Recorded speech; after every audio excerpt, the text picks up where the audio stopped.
Assalamualaikum warahmatullahi wabarakatuh. Pada video ini, saya akan membagikan Learning Journal Agenda 3 dengan tema kedudukan dan peran ASN dalam mendukung terwujudnya Smart Governance. Sebelumnya, perkenalkan nama saya Asni Suryani, peserta Latsar CPNS Kabupaten Ngada, Angkatan 3, NDH 16, Jabatan Analis Keuangan Pusat dan Daerah Ahli Pertama pada Badan Keuangan dan Aset Daerah Kabupaten Ngada. Metode pembelajaran yang saya ikuti dalam Agenda 3 terdiri dari dua metode, yaitu metode pembelajaran sinkronus dan metode pembelajaran asinkronus. Pembelajaran sinkronus merupakan pembelajaran secara langsung antara Widya Iswara dan peserta melalui aplikasi Zoom, sedangkan pembelajaran asinkronus merupakan pembelajaran yang dilakukan secara mandiri melalui materi pembelajaran yang telah disediakan seperti modul, bahan tayang, dan tugas yang diberikan. Dalam pembelajaran sinkronus, kegiatan diawali dengan perkenalan oleh Widya Iswara yaitu Ibu Yanti Manurung, kemudian dilanjutkan dengan pemutaran video motivasi penyampaian materi mengenai manajemen ASN, Smart ASN, serta tujuan dari pelaksanaan Agenda 3.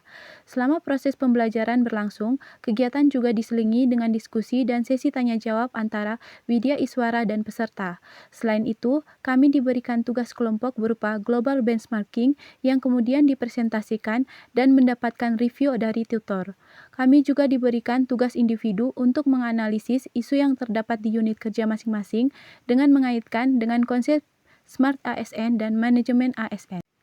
Ciri Smart ASN yang sudah saya jalankan yaitu digital skill, adaptif, dan integritas. Dalam pelaksanaan tugas, saya sebagai analis keuangan pusat dan daerah ahli pertama, saya mendukung pelaksanaan pengelolaan data keuangan daerah, khususnya dalam mendukung tersedianya laporan realisasi pendapatan yang akurat, data realisasi pendapatan yang akurat, pelaksanaan rekonsiliasi data pendapatan daerah dengan OPD pengelola pendapatan dan BUD, serta melakukan verifikasi penerimaan SKPD melalui aplikasi SIPD. Saya memanfaatkan teknologi digital melalui aplikasi SIPD untuk membantu proses verifikasi, pengolahan, dan penyajian data pendapatan agar pekerjaan dapat dilakukan secara efektif dan efisien. Saya juga berusaha beradaptasi dengan perubahan sistem kerja menuju digitalisasi, serta menerapkan integritas melalui ketelitian dalam melakukan pemeriksaan data agar informasi yang dihasilkan akurat dan dapat dipertanggungjawabkan. Dalam penerapan manajemen ASN, saya sudah menjalankan tugas sesuai dengan fungsi jabatan saya, yaitu melakukan pengolahan dan verifikasi data realisasi pendapatan, mendukung penyusunan laporan pendapatan daerah, serta melaksanakan rekonsiliasi data pendapatan dengan OPD pengelolaan pendapatan dan BUD.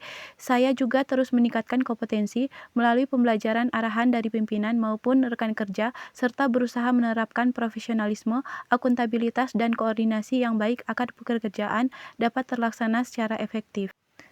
Hal yang masih perlu saya tingkatkan adalah kemampuan dalam mengoptimalkan teknologi digital untuk mendukung pengelolaan data pendapatan, terutama dalam proses pengolahan analisis dan penyajian data agar lebih cepat dan akurat. Selain itu, saya juga perlu meningkatkan kemampuan analis data, ketelitian dalam melakukan verifikasi penerimaan SKPD, serta komunikasi dan koordinasi agar pelaksanaan tugas dapat berjalan lebih optimal. Ada beberapa hal sederhana yang dapat saya lakukan untuk meningkatkan kinerja pelayanan unit. Pertama, meningkatkan ketertiban pelayanan data pendapatan dengan melakukan pengecekan dan pencatatan data secara sistematis, sehingga proses penyusunan laporan realisasi pendapatan dapat berjalan lebih efektif. Kedua, meningkatkan kualitas proses verifikasi penerimaan SKPD melalui aplikasi SIPD agar data yang disajikan lebih akurat, lengkap, dan dapat menjadi dasar dalam pengambilan keputusan. Sebagai penutup, melalui pembelajaran Agenda 3 dengan manajemen ASN dan Smart ASN ini, saya berharap dapat memahami lebih baik kedudukan dan peran ASN dalam mendukung terwujudnya Smart Governance sesuai dengan ketentuan peraturan perundang-undangan. Pembelajaran ini menjadi bekal bagi saya untuk menjalankan fungsi ASN sebagai pelaksana kebijakan publik, pelayanan publik, serta perekat dan pemersatu bangsa. Terima kasih. Wassalamualaikum warahmatullahi wabarakatuh.